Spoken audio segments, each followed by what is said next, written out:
Guys, what's up? I just want to talk today about why you need to be worldwide.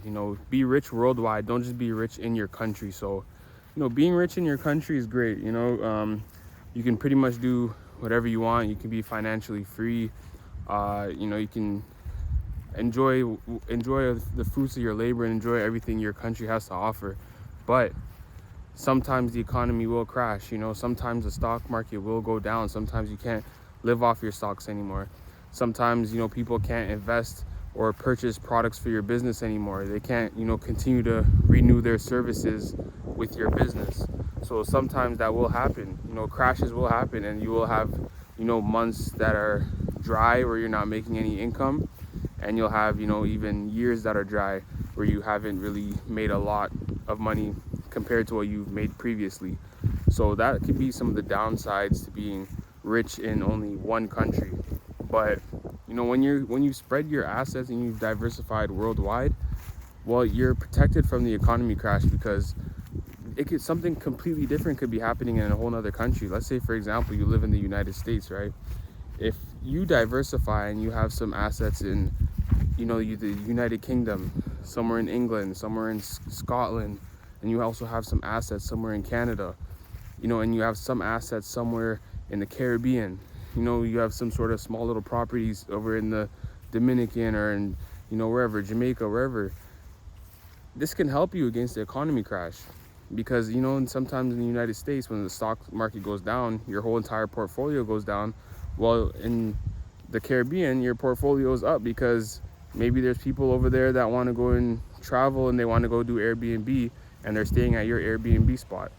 So that's why it's very important to diversify your portfolio worldwide, not just in your country.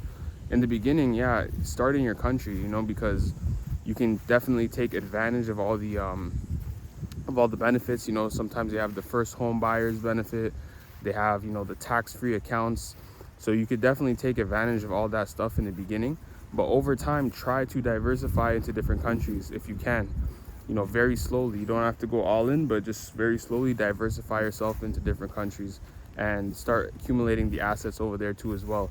Start taking trips, right? Maybe if you haven't taken trips before, start taking trips to these different countries. Start visiting different areas. Talk to the locals and see. Sometimes you'll get off-market deals. People will be like, I'm selling my house for this much. I can only purchase it. And sometimes the house might be in a great location. It might be right next to the beach, and they might not have the same vision as you. But your vision is, if I get this house, I can Airbnb it.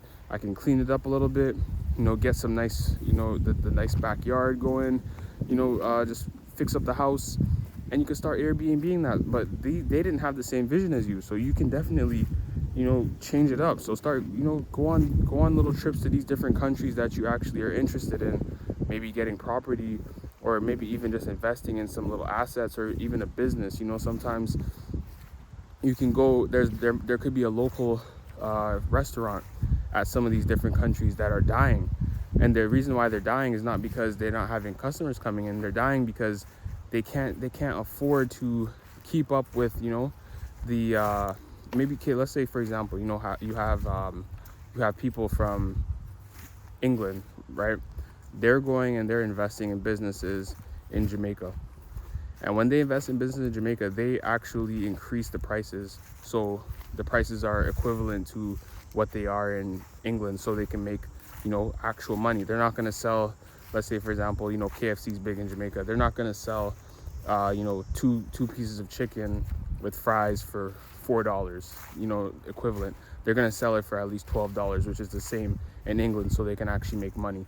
So there's other small businesses that are not keeping up to date with that exact same price, so they're struggling. They're kind of suffering, because people, maybe they for some reason don't want to go at that shop. They want to go to the KFC that's a lot more expensive. Well, you can come in and you can help them by rebranding, fixing their pricing points.